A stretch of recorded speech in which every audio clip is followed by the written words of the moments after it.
हम लोग पढ़ रहे थे पीरियोडिक क्लासिफिकेशन ऑफ एलिमेंट, उसके अंदर मैंने आपको एटॉमिक रेडियस बताई थी। डिफरेंट टाइप के एटॉमिक रेडियस पढ़ रहे थे ना हम लोग, डिफरेंट टाइप के एटॉमिक रेडियस पढ़ रहे थे। और एटॉमिक रेडियस के अंदर मैंने आपको वैन डेर वाल्स रेडियस भी बता दी थी, कोवेलेंट रेडियस भी बता दी थी।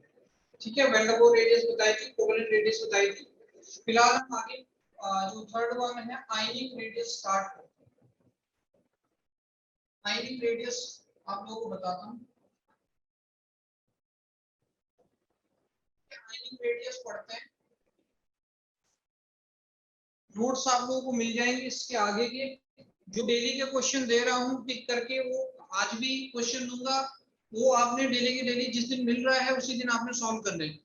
ज्यादा से ज्यादा 8 से 10 क्वेश्चन देता हूं, और वो भी उसमें से जो मैंने पढ़ा दिया, जो भी क्लास में हो चुका है उसके अंदर से मैं कुछ क्वेश्चन देता हूँ, वो क्वेश्चन आप डेली की डेली सॉल्व कर लो, फिर बाद में आपका काम बहुत बढ़ जाएगा, बाद में उसको करना बहुत मुश्किल हो जाएगा। आयनिक रेडियस को हम पढ़ रहे थे लास्ट टाइम, कोवेलेंट और वैन डेर वाल्स खत्म हो गया था। आयनिक रेडियस के अंदर अब अपने को क्या करना है, इसकी डेफिनेशन वगैरह जो भी है वो सब आपको नोट्स में मिल जाएगी। कैटायन और एनायन दो टाइप के आयंस आपने पढ़े हुए हैं। अगर हम देखें कि इनकी एटॉमिक रेडियस को, तो सबसे पहले तो मैं कैटायन के बारे में अगर बात करूं, कैटायन कैसे फॉर्म हो रहा है, कैटायन के बारे में अगर मैं बात करूं, कैटायन कैसे फॉर्म हो रहा है। सोडियम एटम है अपने पास, ध्यान से देखा, मैं साइज इनका कंपेयर कर रहा हूं कि आयंस का साइज क्या होता है, उसके बाद हम इसकी रेडियस पे बात करेंगे।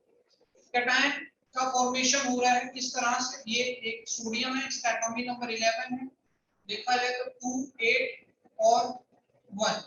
इससे मैं प्रिडिक्ट कर सकता हूँ ये थर्ड शेल में आने वाला, थर्ड पीरियड में आने वाला एलिमेंट है। 2, 8, 1, इसमें 3 शेल्स है, वैलेंस शेल में 1 इलेक्ट्रॉन। ठीक, अब क्या है, ये मेटल है, तो अपना 1 इलेक्ट्रॉन ये क्या करेगा, इसको लूज कर देगा।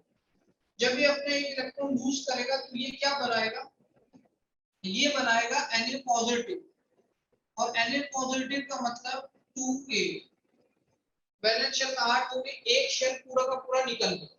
ये कुछ इस तरीके से दिखाई दे रहा होगा कि ये आपका न्यूक्लियस है, यहाँ पे पॉजिटिवली चार्ज है, उसके बाद पहली शेल बनी, फिर दूसरी शेल बनी, फिर तीसरी शेल बनी। ठीक है, इसको हम पूरा इस तरीके से ना बना करके मैं हाफ बना रहा हूँ। 3 शेल है इसके अंदर, सोडियम के अंदर 3 शेल बनी हुई है, 3 शेल बनी हुई है। ये इसकी लगभग कुछ, ये इसकी रेडियस होगी। सपोज यहाँ पर जो है आपका लार्ज इलेक्ट्रॉन यहाँ मिल रहा है, क्या ये इसकी रेडियस है। ठीक, अब यहाँ पर हमने क्या किया कि कैटायन बनाया। कैटायन बनाने से जो एक ही इलेक्ट्रॉन था ये तो रिमूव हो गया, ये इलेक्ट्रॉन बाहर निकल गया। अब ये कैटायन किस तरीके से दिखाई दे रहा है, ये सिर्फ हमको ऐसे दिखाई दे रहा है। क्या इसकी रेडियस अब इतनी हो गई।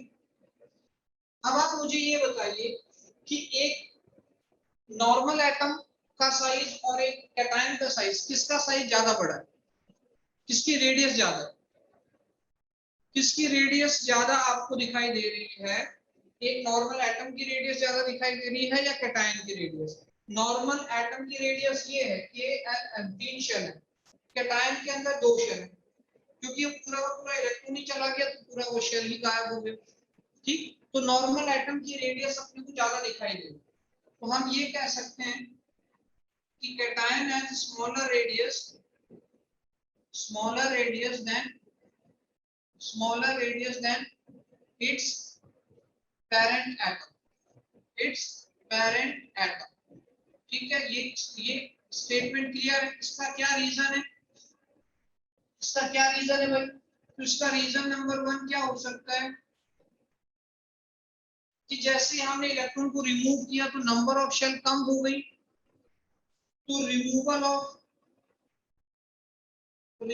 Of electron leads to decrease in shell, decrease in shell. एक शेल ही पूरी की पूरी कम हो गई तो उसका साइज कम हो जाएगा, शेल कम हो चुकी है, पहला रीजन। ठीक है भाई, क्लियर, पहला रीजन, क्योंकि एक पूरा का पूरा शेल ही गायब हो चुका है तो इसलिए उसका साइज कम हो गया। दूसरा, नंबर ऑफ प्रोटॉन तो पहले भी 11 थे, अब भी 11 है, नंबर ऑफ प्रोटॉन तो सेम है, इलेक्ट्रॉन एक कम हो गया, तो अब जो 10 इलेक्ट्रॉन के ऊपर अट्रैक्शन लगेगा वो और भी ज्यादा लगेगा। तो मैं दूसरा रीजन दे सकता हूं कि न्यूक्लियर चार्ज इंक्रीजेस, है ना, न्यूक्लियर चार्ज इंक्रीजेस ऑन, ठीक है, न्यूक्लियर चार्ज इंक्रीजेस, जो बचे हुए जो इलेक्ट्रॉन्स होंगे, यहाँ पे किसी भी एटम का एग्जांपल ले सकते हैं, मैं नॉर्मली सोडियम का ले रहा हूँ, तो बचे हुए जो इलेक्ट्रॉन्स होंगे उनके ऊपर न्यूक्लियर चार्ज ज्यादा लगेगा। तो दिस इज द रीजन कि पेरेंट एटम से छोटा साइज हो जाता है, छोटी रेडियस हो जाती है कैटायन। ठीक है, इतना क्लियर? क्या इस रिप्रेजेंटेशन समझ में आ गया कैटायन की रेडियस? जल्दी जल्दी मुझे रिस्पॉन्स करते जाए, नहीं मैं आगे बढ़ता जाऊंगा। ठीक है ना, क्लियर है? जहां पर कोई प्रॉब्लम आए वहां पूछ लेना भाई, मैं पहले बता रहा हूँ, वहां पर पूछ लेना आप। तो ये कैटायन की रेडियस थी। अगला देखो, क्लियर है? एनायन की रेडियस देखो, चाहे तो आप नोट्स में इसी को लिख सकते हो जो मैं यहाँ पे लिखूं। एनायन की रेडियस की अगर बात की जाए, मेरे पास क्लोरीन था 70, 287 के साथ 3 शेल की, क्लोरीन 17 एटॉमिक नंबर 287। मैंने देखा कि इसको ऑक्टेट कंप्लीट करने के लिए एक इलेक्ट्रॉन चाहिए, और ये नॉन मेटल भी है, और नॉन मेटल इलेक्ट्रॉन को गेन करती है, तो इसने एक इलेक्ट्रॉन गेन कर दिया, क्या बन गया 2a। क्या इसमें पहले भी 3 शेल थे, अब भी 3 शेल, इसका रिप्रेजेंटेशन कुछ ऐसा आ जाएगा? ये न्यूक्लियस, पहला शेल, दूसरा शेल, तीसरा शेल, क्या पहले भी 3 शेल थे, अब भी 3 शेल हैं? तो ये तो बात कंफर्म है कि नंबर ऑफ शेल से हम इसको एक्सप्लेन नहीं कर सकते, क्योंकि नंबर ऑफ शेल चेंज हो ही नहीं रहे हैं, पहले भी 3 ही शेल थे और अब भी आयन एनायन बनने के बाद भी 3 ही शेल। अब हम इसको कैसे एक्सप्लेन कर सकते हैं? इसको ऐसे एक्सप्लेन करेंगे कि पहले इसमें नंबर ऑफ प्रोटॉन 17 थे, अब भी नंबर ऑफ प्रोटॉन 17 है, बट इलेक्ट्रॉन एक बढ़ गया, और एक इलेक्ट्रॉन बढ़ने से जो फोर्स ऑफ अट्रैक्शन पहले 17 इलेक्ट्रॉन्स के ऊपर लग रहा था, अब वो 18 इलेक्ट्रॉन्स के ऊपर लगेगा, मतलब फोर्स ऑफ अट्रैक्शन कम हो, फोर्स ऑफ अट्रैक्शन डिक्रीज हो गया, पहला रीजन। दूसरा, ये जो एक्स्ट्रा इलेक्ट्रॉन यहाँ पर आया है, ये जो एक्स्ट्रा इलेक्ट्रॉन आया है, ये इलेक्ट्रॉन इलेक्ट्रॉन के बीच में रिपल्शन को भी बढ़ाएगा, जैसे हमने इफेक्टिव न्यूक्लियर चार्ज में पढ़ा। तो हम इससे ये कंक्लूड कर सकते हैं कि anion has larger radius than its parent atom। उसके मैं दो रीजन दे सकता हूँ। उसका रीजन क्या हो सकता है? रीजन वन, अपने पास क्या है, उसका रीजन वन क्या दे सकते हैं कि जो एक्स्ट्रा इफेक्टिव न्यूक्लियर चार्ज हो, जेड इफेक्टिव था, वो क्या हो गया है, डिक्रीज हो गया। अपने पास जो न्यूक्लियर चार्ज था वो डिक्रीज हो गया है, क्योंकि प्रोटॉन तो पहले और बाद में भी सेम ही थे, पर नंबर ऑफ इलेक्ट्रॉन इंक्रीज हो गया। तो Z effective decrease due to increase in electron, due to increase in electron. दूसरा रीजन मैं दे सकता हूं, दूसरा रीजन इसका दिया जा सकता है कि जो एक्स्ट्रा इलेक्ट्रॉन आया है, अब वो रिपल्शन ज्यादा क्रिएट कर रहा है, लगभग पहले रीजन की ही तरह है। तो increased repulsion due to incoming electron, जो इलेक्ट्रॉन आया, इनकमिंग जो इलेक्ट्रॉन था, उसकी वजह से रिपल्शन बढ़ गया। तो पहले ये कुछ ऐसा था, अब इसमें कंसिडरेबल कुछ ऐसा, पहले इसकी रेडियस इतनी थी, अब इसकी रेडियस थोड़ी सी आपको इंक्रीज हुई दिखाई देगी, बट नंबर ऑफ शेल पहले भी 3 ही थे, नंबर ऑफ शेल अब भी 3 ही है, और उसकी एटॉमिक रेडियस, उसकी रेडियस, आयनिक रेडियस बढ़ गई है। तो ये किसका था? पेरेंट एटम का। और ये किसका है? एनायन।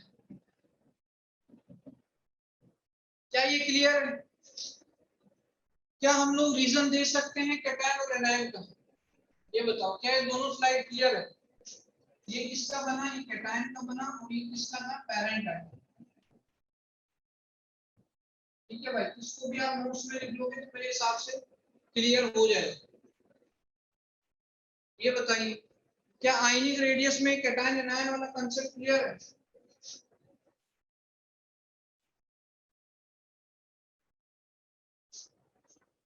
सही है, ठीक। क्या हम इसको ऐसे रिप्रेजेंट कर सकते हैं, ध्यान से देखिए, क्या हम इसको ऐसे रिप्रेजेंट कर सकते हैं?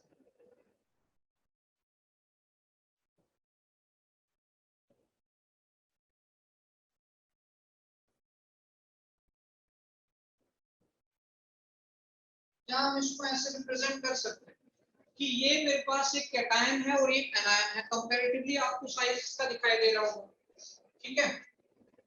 इस पे हम क्या कहेंगे कि ये अपने पास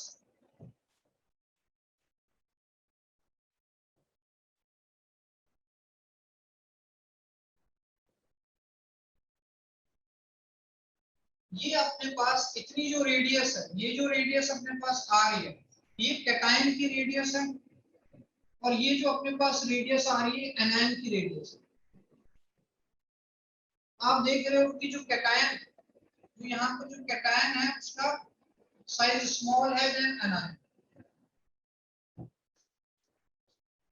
ठीक है। तो ये आयनिक रेडियस हो गई कि एनायन की ये जो यहाँ से ये न्यूक्लियस से, ये देखो ये न्यूक्लियस से और कहां तक का, जो उसका यहाँ तक जो इलेक्ट्रॉन है, ये इसकी रेडियस क्या हो रही है, ठीक है, ये इसकी रेडियस, यहाँ तक इसका इलेक्ट्रॉन है, तो ये इसकी रेडियस क्या हो रही है, एनायन की रेडियस आ रही है।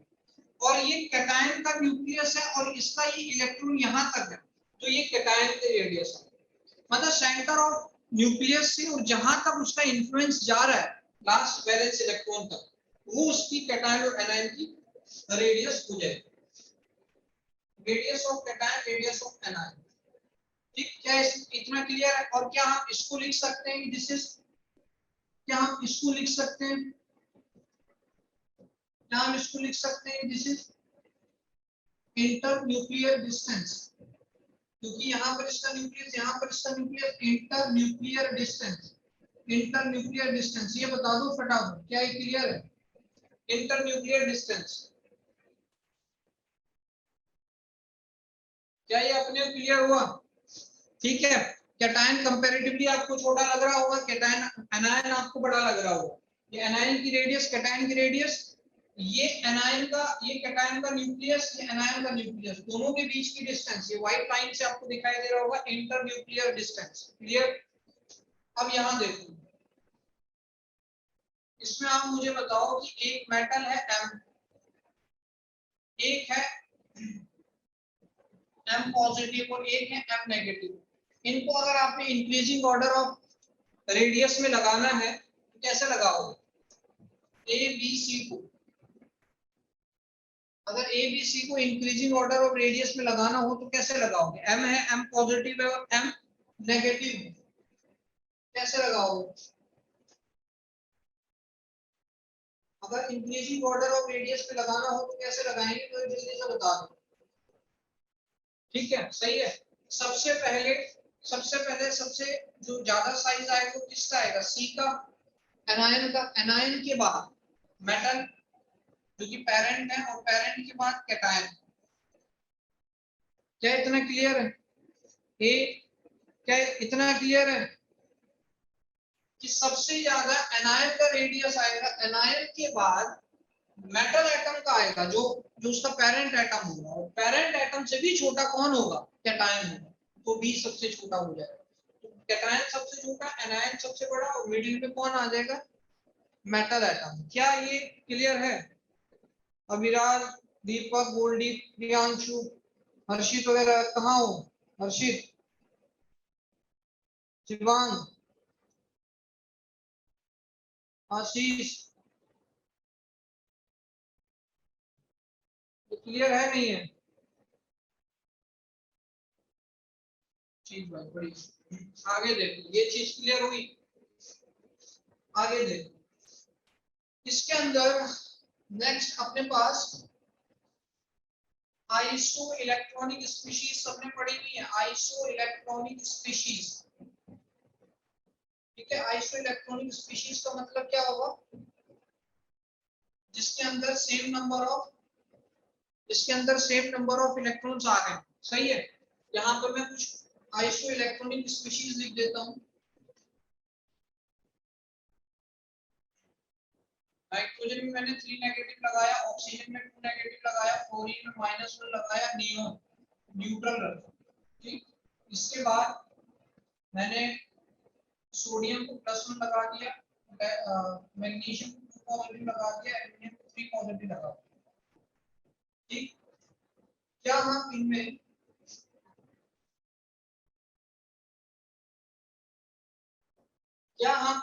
अब नंबर ऑफ इलेक्ट्रॉन्स को लिख सकते हैं? नंबर ऑफ इलेक्ट्रॉन्स, क्या हम इनमें नंबर ऑफ इलेक्ट्रॉन्स को लिख सकते हैं? और इसके बाद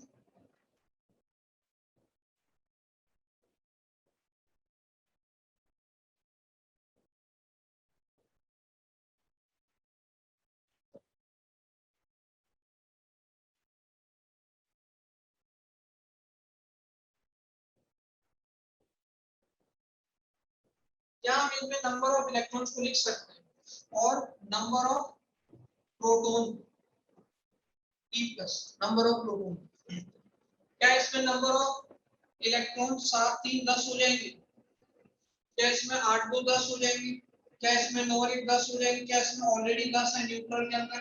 क्या 11 में से 1 रिमूव करेंगे 10 हो जाएंगे, 12 में से 2 10, और ये भी एल्युमिनियम 13 में से रिमूव किया 10 हो गए। नंबर ऑफ प्रोटॉन्स नाइट्रोजन के अंदर 7 थे, ऑक्सीजन में 8 थे, इसमें 9, इसमें 10, इसमें 11, इसमें 12, इसमें 13। नंबर ऑफ प्रोटॉन का मतलब क्या हम न्यूक्लियर चार्ज लगा सकते हैं? क्या मैं इसी को न्यूक्लियर चार्ज Z कह सकता हूँ? क्या नंबर ऑफ प्रोटॉन को ही न्यूक्लियर चार्ज कहा जा सकता है, Z? क्योंकि न्यूक्लियस के अंदर जो दो चीजें, एक प्रोटॉन एक न्यूट्रॉन, न्यूट्रॉन में कोई चार्ज है नहीं, बचा प्रोटॉन में है पॉजिटिव चार्ज। तो आप ये देखो कि यार नंबर ऑफ इलेक्ट्रॉन सेम आ रहे हैं और पॉजिटिव चार्ज जैसे जैसे बढ़ता जाएगा, मींस न्यूक्लियस की जो अट्रैक्टिव पावर है वो बढ़ती जाएगी। अब न्यूक्लियस की अट्रैक्टिव पावर बढ़ेगी तो साइज क्या हो जाएगा? डिक्रीज होता जाएगा। इसको हम ये लिख सकते हैं,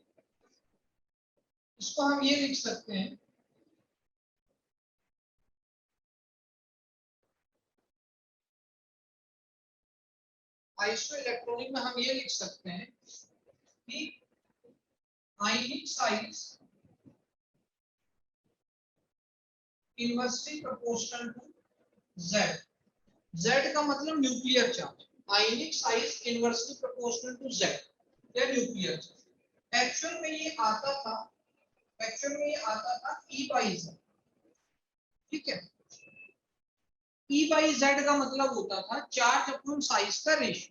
ठीक है, E/Z। अब इसमें होता ये है कि इलेक्ट्रॉन का तो यहाँ पर नंबर ऑफ इलेक्ट्रॉन तो सेम है, 10-10 इलेक्ट्रॉन है सबके अंदर, तो हम इसी चीज को ऐसे लिख सकते हैं कि फोर आइसो इलेक्ट्रॉनिक स्पीशीज के लिए हम इसको क्या लिख सकते हैं? आयनिक साइज को लिख सकता हूँ inversely proportional to Z।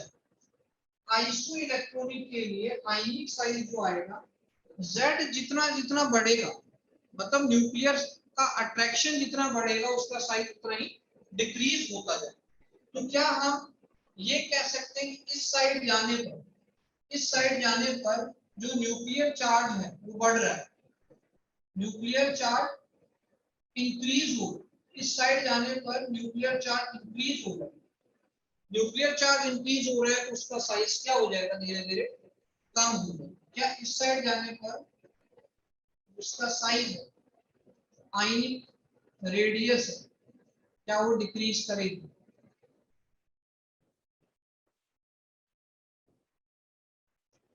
7 proton 10 electron को खींच रहे हैं और 13 प्रोटॉन 10 इलेक्ट्रॉन को खींच रहे हैं, तो कौन ज्यादा खींचेगा? 13 प्रोटॉन वाले, इसीलिए उसका साइज सबसे कम हो जाएगा।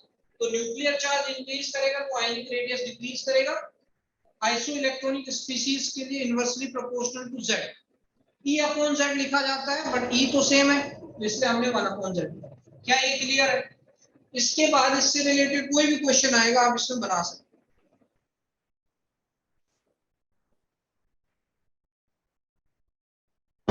इतना बता दें भाई, क्या इतना आयनिक रेडियस से रिलेटेड कुछ भी पढ़ो अब आपसे बन जाएगा।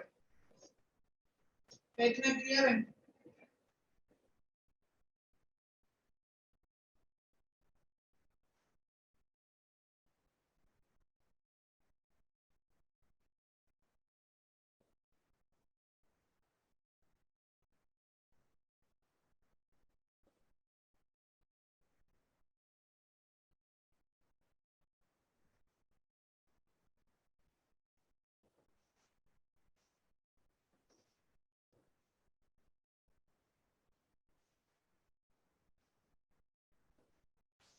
सही है, ठीक है। अब इसके अंदर देखो, इतना तो हमने पढ़ा कि भाई ये कोवेलेंट रेडियस जा रही है, इसमें वैन डेर वाल्स रेडियस जा रही है, आयनिक रेडियस जा रही है, और मेटालिक रेडियस क्या होता है कि जो मेटल्स होते हैं ना, तो जो मेटल जुड़े हुए हैं लगभग वो भी कोवेलेंट की तरह ही है, बट उसमें ओवरलैपिंग नहीं है, ठीक है। तो मेटालिक, इसको अगर डेफिनेशन इसकी यहाँ पर लिखी हुई है,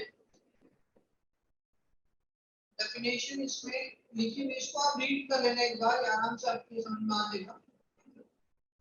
Defined as the half of the internuclear distance between two adjacent metal ions. मतलब दो adjacent metal ions जो होंगे ना, इस तरीके से, एक metal ion है और ये दूसरा metal ion, इनका ये adjacent इस तरीके से जुड़े हुए।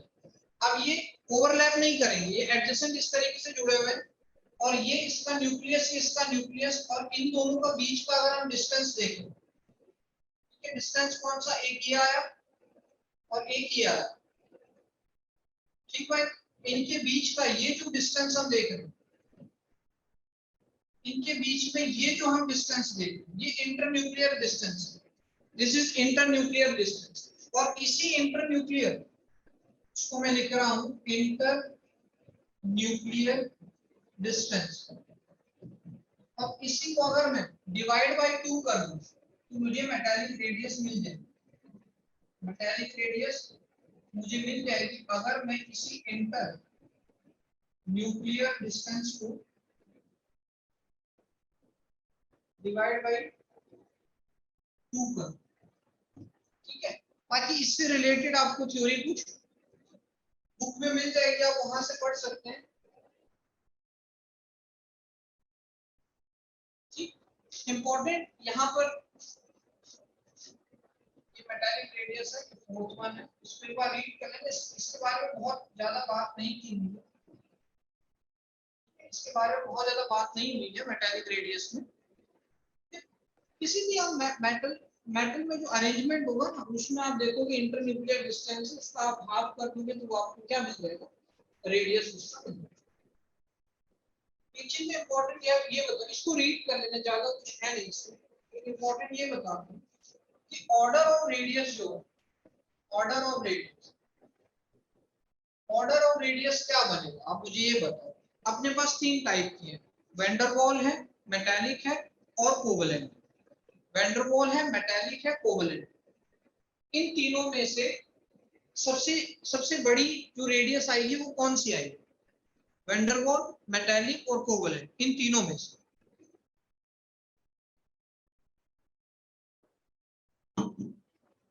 क्या लगता है? वैन डेर वाल्स रेडियस हमने पढ़ी थी कि दो मॉलिक्यूल्स के बीच में जो अट्रैक्शन था उसको वैन डेर वाल्स फोर्स से रिप्रेजेंट कर रहे थे, उसकी रेडियस को वैन डेर वाल्स रेडियस कह रहे थे। अगर ओवरलैपिंग हो जाती है तो कोवेलेंट कहते हैं, और एडजेसेंट अगर ओवरलैपिंग नहीं होती है तो उसमें मेटालिक हम कह रहे थे। तो इसमें यार ऑर्डर जो रेडियस का है, वैन डेर वाल्स रेडियस सबसे ज्यादा होगी, van der Waals radius, van der Waals radius की वैल्यू सबसे ज्यादा आ रही है। क्यों? क्योंकि वैन डेर वाल्स फोर्स सबसे कम है। रीजन क्या आ जाएगा इसका? क्योंकि वैन डेर वाल्स फोर्स, इसका भी ऑर्डर मैं बता देता हूं, पहले इसको ही लिखिए, वैन डेर वाल्स रेडियस, उसके बाद मेटालिक, और सबसे छोटी जो रेडियस आएगी वो कौन सी आएगी, कोवेलेंट रेडियस। इसका रीजन मैं आपको बता देता हूँ, ये बहुत पूछा जाता है ऑब्जेक्टिव में। इसका रीजन मैं आपको बता देता हूँ। ये ऑर्डर ऑफ रेडियस है। अगर मैं ऑर्डर ऑफ फोर्स की बात करूं, ऑर्डर ऑफ अट्रैक्शन बॉन्डिंग की मैं बात करूं, तो वैंडरवॉल फोर्स सबसे कम है। वैंडरवॉल फोर्स सबसे कम। वैंडरवॉल फोर्स जब सबसे कम है, उसका रेडियस का वैल्यू सबसे ज्यादा है, और मेटालिक तो बीच में है ही, मेटालिक बॉन्ड है वो इंटरमीडिएट है। और देखो कोवेलेंट बॉन्ड सबसे ज्यादा यहाँ पर ओवरलैपिंग कर रहा है। कोवेलेंट कैसे बनता है? ओवरलैपिंग से। तो इसमें ये जो कोवेलेंट बॉन्ड है,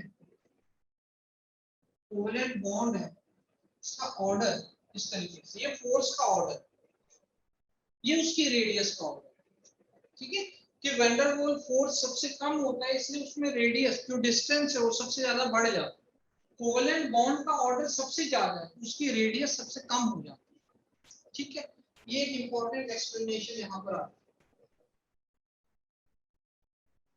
क्या इतना क्लियर है? क्या ये ऑर्डर अपने को क्लियर हो गया है? Order of radius and order of force, ये बताइए।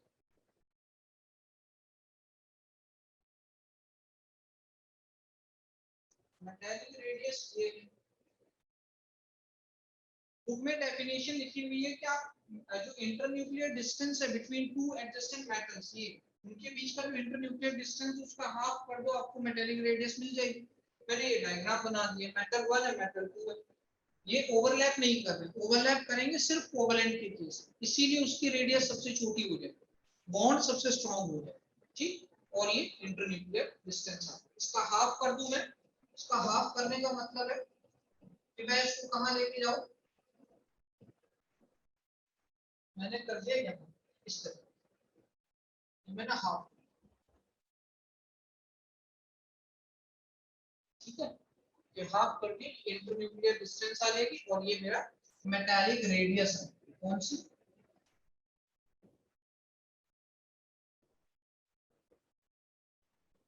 Metallic radius.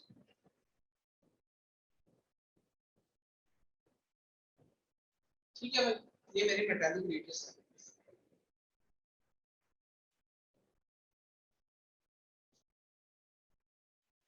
ठीक, अब इसके अंदर, अब आप मुझे ये बताओ कि अपने पास टोटल कितने फैक्टर हैं जो कि एटॉमिक रेडियस को अफेक्ट करते हैं?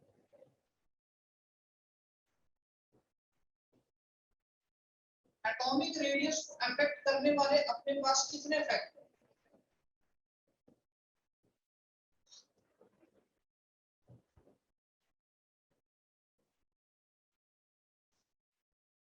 अपने पास एटॉमिक रेडियस को अफेक्ट करने वाले कितने फैक्टर बन जाएंगे? क्या अपने पास दो फैक्टर बन रहे हैं? एक तो इफेक्टिव न्यूक्लियर चार्ज और दूसरा नंबर ऑफ शेल्स। एक तो इफेक्टिव न्यूक्लियर चार्ज और दूसरा नंबर ऑफ शेल्स। अगर हम देखिए Z effect, effective nuclear charge अपने पास एक फैक्टर बने। हमने देखा यार, जैसे जैसे जेड इफेक्टिव बढ़ता जाए, जेड इफेक्टिव बढ़ता जाए, एटॉमिक रेडियस क्या डिक्रीज होती जाएगी? जेड इफेक्टिव का मतलब क्या है? जो इफेक्टिव न्यूक्लियर चार्ज है, और न्यूक्लियस में जो चार्ज होता है वो क्या काम करता है? इलेक्ट्रॉन को अपनी तरफ अट्रैक्ट करेगा। तो जेड इफेक्टिव का मतलब जो इफेक्टिव न्यूक्लियर चार्ज जितना ज्यादा होगा, अट्रैक्शन उतनी ज्यादा होगी, और अट्रैक्शन बढ़ने से रेडियस कम हो जाए। तो क्या मैं एक ऑर्डर यहाँ पे लिख सकता हूँ? क्या मैं यहाँ पे एक रिलेशन लिख सकता हूँ कि Z effective is inversely proportional to atomic radius? क्या ये लिखा जा सकता है? और इसको आप लोग एक्सप्लेन कर लोगे कि Z इफेक्टिव जितना ज्यादा बढ़ रहा है, अट्रैक्शन बढ़ने से एटॉमिक रेडियस उतनी कम हो रही। क्या ये इस चीज को हम एक्सप्लेन कर सकते हैं? बताओ जल्दी से। क्या Z इफेक्टिव को एक्सप्लेन किया जा सकता है? बताओ, है कि नहीं? सिंपल है। इफेक्टिव न्यूक्लियर चार्ज जितना ज्यादा फोर्स ऑफ अट्रैक्शन बढ़ेगा, जितना ज्यादा फोर्स ऑफ अट्रैक्शन बढ़ेगा, रेडियस उतनी कम हो जाएगी, इनवर्सली प्रोपोर्शनल। दूसरा फैक्टर मेरे पास है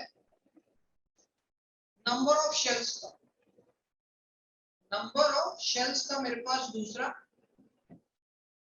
जेड इफेक्टिव को तो मैं इस तरीके से शो करता हूं, number of shell small n से शो करता हूं। अब देखो नंबर ऑफ शेल जिसमें ज्यादा होंगी, क्या उसके एटॉमिक रेडियस इंक्रीज होगी या डिक्रीज होगी? नंबर ऑफ शेल्स अगर बढ़ेंगी, एटॉमिक रेडियस क्या होगा? तो अगर मैं यहाँ पे लिखूं कि नंबर ऑफ शेल्स, तो क्या रिलेशन बढ़ेगा? इंक्रीज ही होगा, एटॉमिक रेडियस के डायरेक्टली प्रोपोर्शनल आ जाएगा, एटॉमिक रेडियस के डायरेक्टली प्रोपोर्शनल आ जाएगा।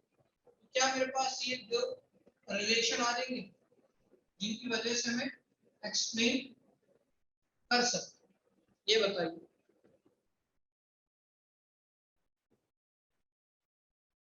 हाँ, across a period he effective nuclear charge बढ़ता है। क्या ये दो फैक्टर अपने को समझ में आए? इसके अलावा तीसरा फैक्टर तो है नहीं। क्या ये अपने को दो फैक्टर क्लियर हो गए? ठीक, इससे ज्यादा मैं बता रहा हूँ, आप चाहे प्रदीप से पढ़ो, एनसीईआरटी लाइन बाय लाइन पढ़ो, आपको मैं डायरेक्ट ऐसे पॉइंट बता रहा हूँ जो आपके आंसर बनेंगे। आप, मैं लास्ट में आपको टिक करवा दूंगा एनसीईआरटी और एग्जाम्पल के क्वेश्चन, नोट्स खोलना, ये पूरे के पूरे उसके आंसर है, पीछे क्वेश्चन है उनके आंसर ये दिए सारे। ठीक, अब ये क्लियर करो, अपने पास ले दे करके दो फैक्टर हैं, उसका मैंने आपको बताया कि क्या बनेगा उसका ऑर्डर। ठीक, अब जरा यहाँ देखो,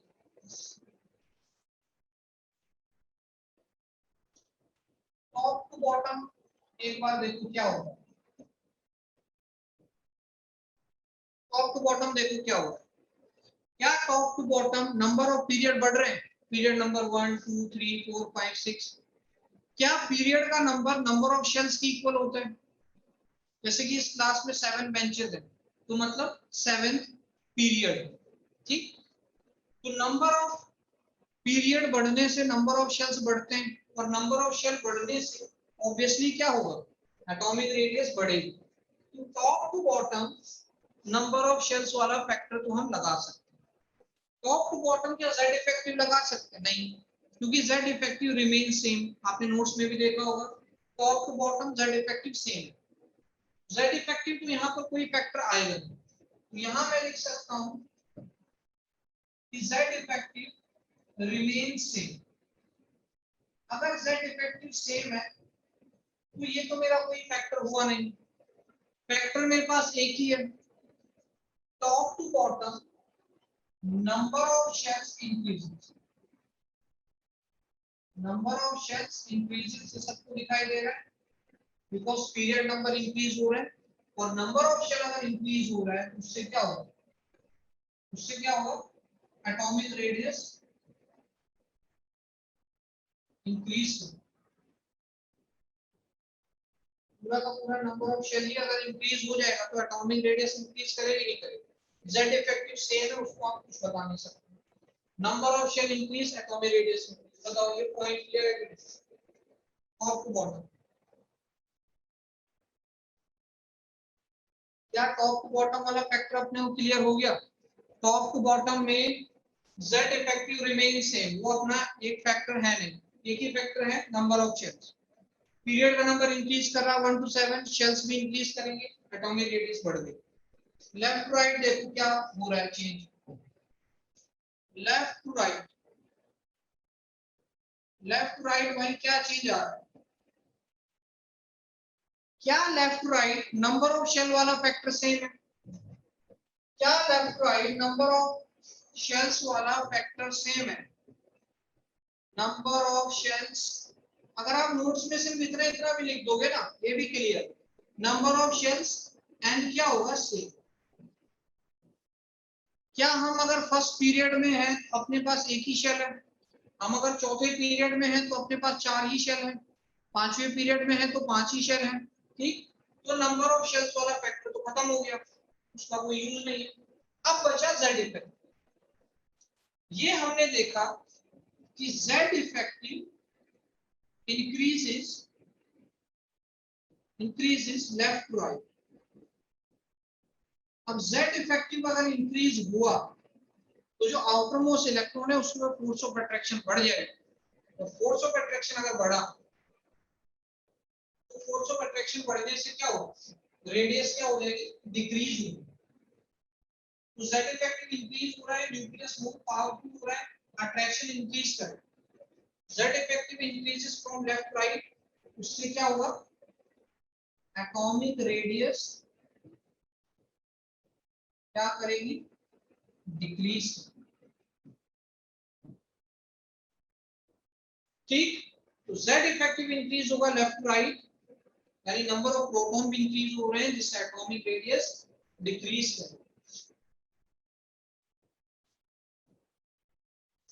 क्या ये हम बता सकते हैं लेफ्ट राइट और टॉप बॉटम का ट्रेंड जो जनरली फॉलो होना चाहिए, जनरली फॉलो होना चाहिए बेस्ड ऑन टू फैक्टर्स। इन दोनों फैक्टर के बेस पर जनरली एलिमेंट्स ऐसा ट्रेंड फॉलो करती है। कहां पर नहीं करेंगे उसको हम देखेंगे। ठीक है भाई, मुझे इतना बता दो पहले, इतना क्लियरिटी आई कि नहीं आई, इतना मुझे बताओ। मेरे ख्याल से क्लास 10th में आपने पीरियोडिक क्लासिफिकेशन की इतनी चीजें पढ़ी होंगी। ठीक, तो z इफेक्टिव इंक्रीज हो रहा है, प्रोटॉन इलेक्ट्रॉन तो साथ के साथ इंक्रीज हो रहे हैं। z इफेक्टिव क्यों इंक्रीज हो रहा है, z इफेक्टिव का मैंने कैलकुलेशन आपको बताया था जो मैंने नोट्स में दे रखा है, वैसे तो आपके सिलेबस में नहीं है, आप एक बार उसको देख लेना कैसे कैलकुलेट किया हो, ताकि एग्जैक्ट वैल्यू से आप कंपेयर कर पाओ कि क्यों डाउन द ग्रुप हो टॉप टू बॉटम सेम आ रहा है, लेफ्ट राइट इंक्रीज कर रहा है। सब calculation of z is equal z effective is equal to z minus sigma Slater constant, उस स्लैटर कांस्टेंट की डिफरेंट डिफरेंट वैल्यूज होगी। क्या मुझे इतनी चीजें यहाँ पर क्लियर हो गई हैं एटॉमिक रेडियस के बारे में, ये बताओ।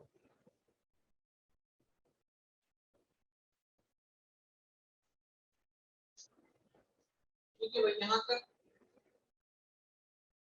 क्लियरिटी आई। अब ये तो जनरल ट्रेंड थे जो फॉलो हो। अब इसके बाद मैंने आपको बताया था कि जब ये सारी चीजें हम पढ़ लेंगे फिर हम वन बाय वन कुछ एक्सेप्शनल केसेस जो भी अपने रहते हैं, है ना, एक्सेप्शनल केसेस जो भी अपने रहते हैं उसको हम देखेंगे। दो चीजें मैं चाहता हूं आप अपने दिमाग में रखें कि top to bottom generally atomic radius increase कर रही है और left to right atomic radius decrease कर रही है। ये जो लास्ट स्लाइड में हमने पढ़ा, मैं चाहता हूं आप उसको ध्यान रखें कि ये जो है ना, ये एटॉमिक रेडियस इंक्रीज कर रही है टॉप टू बॉटम और एटॉमिक रेडियस डिक्रीज कर रही है when we move from left to right. इन दोनों चीजों को आप याद रखें। इसके बाद हम आगे अगर बढ़े, अब आपको पता लगेगा कि एक्सेप्शन कहाँ है, कहाँ पर वो इस ऑर्डर को फॉलो नहीं कर, उसका क्या रीजन बनता है। ठीक, उसका प्रॉपर रीजन है जो एग्जाम में पूछा जाता है। Special cases, exceptions of atomic radius.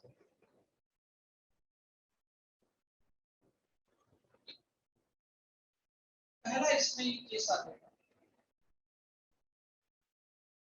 पहला ये केस अपना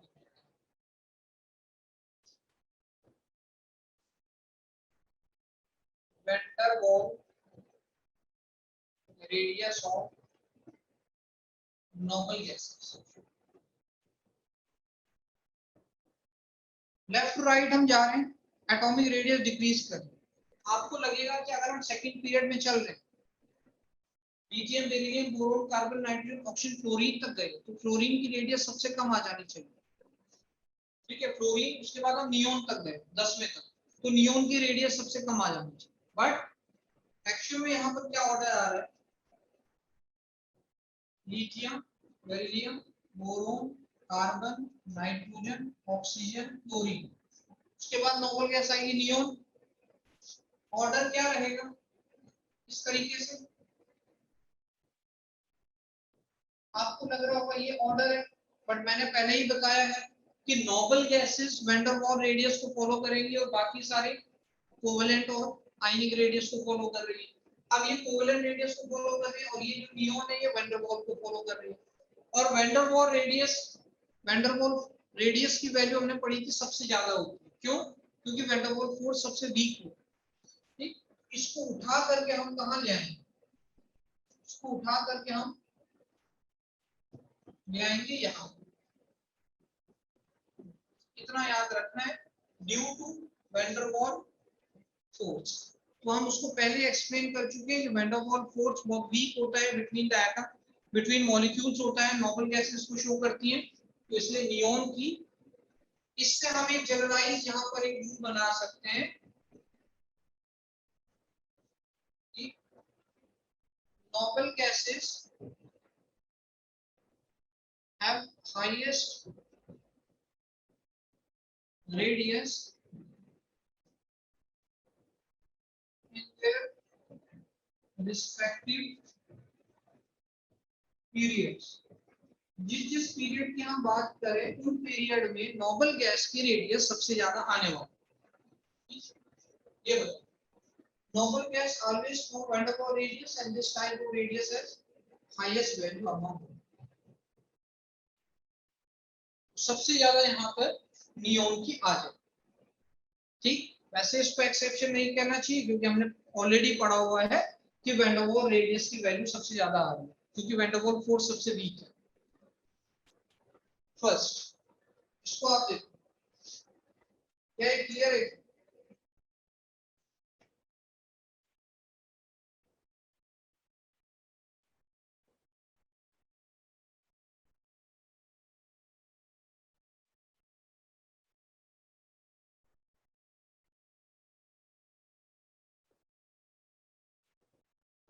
क्या इतना क्लियर है? ये तो मैंने बताया कि इस अगर आप किसी पीरियड में जा रहे हैं तो उस पीरियड में जो नोबल गैस आएगी उसकी रेडियस सबसे ज्यादा हो जाएगी क्योंकि उसकी हम बात कर रहे हैं van der Waals radius. Van der Waals radius की वैल्यू सारी रेडियस में सबसे ज्यादा है, जो हमने अभी पढ़ा कि ये हमने देखा ना कि वैन डर वाल्स रेडियस की वैल्यू सब में से सबसे ज्यादा है। तो बाकी कोवेलेंट को फॉलो कर रहे हैं but noble gases van der Waals को फॉलो कर रहे हैं। तो ये जो है यहाँ पर जो आएंगी वो नोबल गैसेस है। इससे ही हम अंदाजा लगा सकते हैं कि हम किसी भी पीरियड में चले नोबल गैसेस की वैल्यू सबसे ज्यादा आने वाली। ये बताइए, तभी नोबल गैस यहाँ आ गई। हम सेकंड पीरियड की बात कर रहे हैं, किसी भी पीरियड में जाएंगे तो यही मिलेगा। क्या ये क्लियर हुआ? एक्सेप्शन इसका van der Waals radius of noble gas. सही है। सब आपको लास्ट में क्वेश्चंस की फॉर्म में एनसीईआरटी में और एग्जाम्पल में बनाया। अब आप जब क्वेश्चन करने बैठोगे आपको पता लगेगा कि इसका रीजन पूछा हुआ। ठीक है, इन सब का जो भी मैं बता रहा हूँ, जितनी भी मैंने अभी तक स्लाइड करवाई है, उन सब के आपको क्वेश्चन मिलेंगे लास्ट में। ठीक, अब आप ये मत सोचना कि ये कहीं से भी किधर से भी चीजें उठ के आ रही है, ऐसा नहीं, बहुत सिस्टमेटिक तरीके से हो रहा है। अगर आप ध्यान से करने बैठोगे आपको पता लगेगा कि ये सब क्वेश्चंस की फॉर्म में पूछे। दूसरा और लास्ट, फिलहाल आज के लिए दूसरा और लास्ट में बता रहा हूँ, इसको ध्यान से देखो। ठीक है, सेकंड बता रहा हूँ, लास्ट। ठीक, ये है radius of gallium is lower than aluminium। Radius of gallium is lower than aluminium। अगर हम चले यहाँ पर ग्रुप नंबर 13, ग्रुप नंबर 13 में आपको याद आ रहा होगा कि ग्रुप नंबर 13 में बोरोन फैमिली होती है जिसको लिखा जाता है बैंगन आलू गाजर in family. Boron aluminium gallium indium thallium. ठीक, लिखा। डाउन द ग्रुप हम सोच रहे हैं कि नंबर ऑफ शेल इंक्रीज कर रहा है तो रेडियस उसकी इंक्रीज होनी चाहिए। गड़बड़ कहाँ हो रही है? एल्यूमिनियम और गैलियम। क्या हो रही है कि गैलियम की रेडियस ज्यादा आनी चाहिए थी but radius of gallium is lower than. यहाँ पर क्या ऑर्डर बन रहा है कि एल्यूमिनियम की रेडियस ज्यादा आ रही है किससे? गैलियम से। ये यहाँ पर एक्सेप्शन है कि radius of gallium is lower than that of aluminium. ये पॉइंट है और ये क्वेश्चन बुक में आपसे पूछा जाएगा व्हाई, आपको एक्सप्लेन करना पड़ेगा कि ऐसा क्यों। समझ में आया क्या होना चाहिए, डाउन द ग्रुप इंक्रीज होना चाहिए, क्या हो रहा है, एल्यूमिनियम का ज्यादा रेडियस आ रहा है गैलियम से, इसको एक्सप्लेन करो। मुझे आप सिर्फ इतना बता दें, मुझे आप इतना बता दें, ये हम यहाँ पे चले, मुझे आप बता दें ये कौन कौन से पीरियड में आ रहा है, ये पीरियड कौन कौन से आए, ग्रुप का नंबर हुआ, ये पीरियड कौन से, बोरोन कौन से पीरियड में आ रहा है, बोरोन कौन से पीरियड में आ रहा है,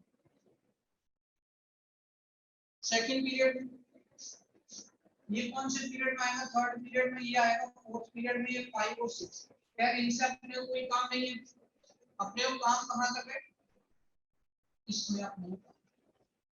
अब आप देखिए यार थर्ड और फोर्थ पीरियड, थर्ड पीरियड में एल्यूमिनियम है, फोर्थ पीरियड में गैलियम है, क्या फोर्थ पीरियड में 3D सीरीज आ जाती है, इतना मुझे बताएं, आपको जनरली समझाओ, क्या फोर्थ पीरियड में, इतना तो हम ऑब्जर्व कर सकते हैं ना, हमने पीरियोडिक टेबल पढ़ ली, क्या फोर्थ पीरियड में 3D सीरीज आ जाती है, क्या फोर्थ पीरियड में 3D सीरीज आ जाएगी, और यहाँ पर 3D है नहीं, थर्ड में 3D है नहीं, ठीक, क्या फोर्थ पीरियड में 3D आ जाएगी।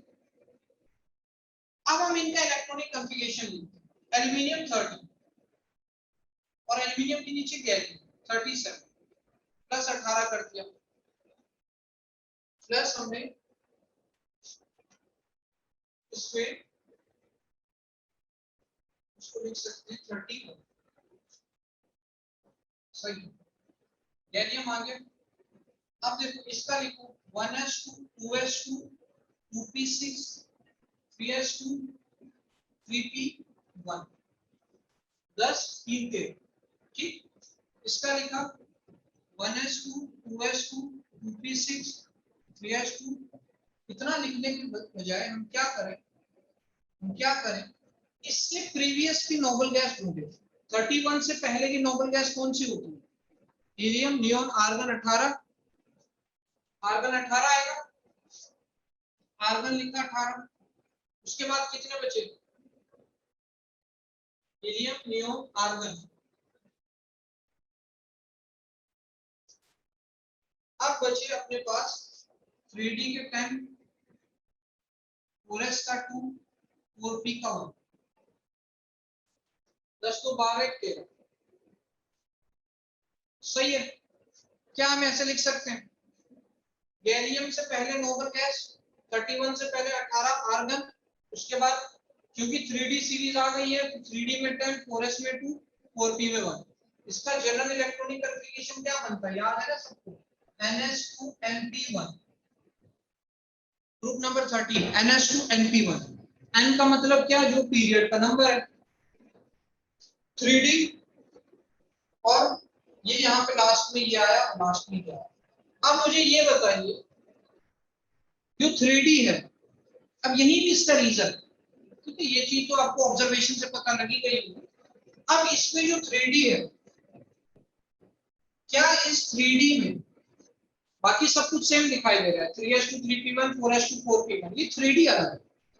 क्या हमने जब इफेक्टिव न्यूक्लियर चार्ज पढ़ा था तो ये पढ़ा था कि 3D में जो शील्डिंग होती है पुअर होती है, क्योंकि डी वाला कैसे फैला हुआ, डी वाला डबल नंबर था, इस तरीके से फैला हुआ, अब डी इस तरीके से फैला हुआ है, यहाँ से भी इसमें अट्रैक्शन लग रहा है, यहाँ से भी अट्रैक्शन, यहाँ से भी, यहाँ से भी, मतलब इसमें शील्डिंग बहुत पुअर है, अट्रैक्शन बहुत ज्यादा। क्या 3D के अंदर जो 10 इलेक्ट्रॉन रखे हुए हैं उनके ऊपर अट्रैक्शन बहुत ज्यादा लगेगा, क्या 3D में जो 10 इलेक्ट्रॉन रखे हुए हैं उनमें अट्रैक्शन बहुत ज्यादा लगने वाला है, यहाँ पर 3D में कुछ है नहीं, तो 3D में 10 इलेक्ट्रॉन पर ज्यादा अट्रैक्शन लग रहा है because of the poor shielding effect of d orbital. इसकी वजह से क्या हो जाएगा, इनके ऊपर ये जो है ना फोर्थ वाले लास्ट वालों पर भी अट्रैक्शन ज्यादा लगेगा, ठीक, और उससे इसकी एटॉमिक रेडियस डिक्रीज हो जाएगी, गैलियम की एटॉमिक रेडियस उससे क्या हो जाएगी, डिक्रीज हो जाएगी एल्यूमिनियम की कंपेरिजन। अगर इसका रीजन अपने को लिखना हो, एक्सेप्ट अगर हम इसका रीजन लिखें, because of the poor shielding power, so attraction on the outermost electron increases, और इसको नाम दिया जाता है डी ऑर्बिटल कॉन्ट्रैक्शन। इस वर्ड को आप नोट कर लें, इसको नोट कर लें, डी ऑर्बिटल कॉन्ट्रैक्शन। ये अब यहां से ये आना स्टार्ट हो गया, डी ऑर्बिटल कॉन्ट्रैक्शन। क्योंकि हम 3D सीरीज में पहुंच गए, फोर्थ पीरियड में पहुंचे तो 3D सीरीज आई। 3D सीरीज यानी कि डी ऑर्बिटल कॉन्ट्रैक्शन। कॉन्ट्रैक्शन मतलब सिकुड़न, रेडियस कम हो जाना। तो इसीलिए यहाँ पर गैलियम की रेडियस कम हो गई because of d orbital contraction. D orbital contraction क्यों हुआ? क्योंकि जो डी की पुअर शील्डिंग थी, इसका मैं रीजन क्या दूं, इसका मैं क्या रीजन दूं? Due to the poor shielding of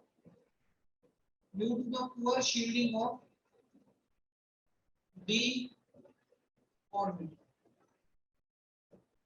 क्या मैं ये दे सकता हूँ poor shielding of d orbital?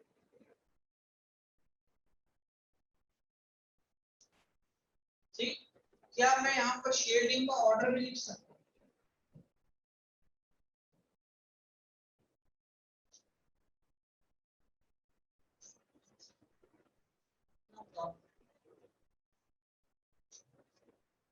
Shielding का ऑर्डर भी लिखा जा सकता है।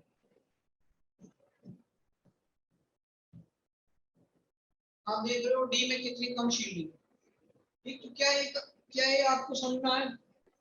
रेडियस ऑफ गैलियम, क्या इसको आप एक्सप्लेन कर लो? रीजन आपको पता है क्या, डी ऑर्बिटल कॉन्ट्रैक्शन हो रहा है क्योंकि 3D सीरीज में गैलियम आ रहा है।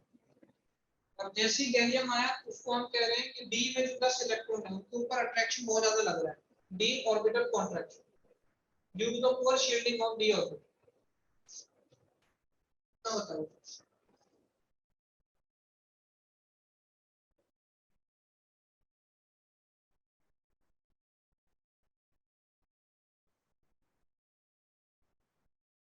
क्या ये क्लियर है?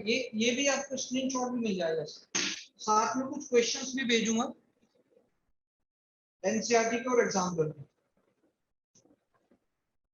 जिसको आपने सॉल्व करना। एग्जाम्पल की पीडीएफ भी भेज दूंगा। अगर किसी के पास एग्जाम्पल नहीं है तो खरीद ले, बहुत जरूरी है।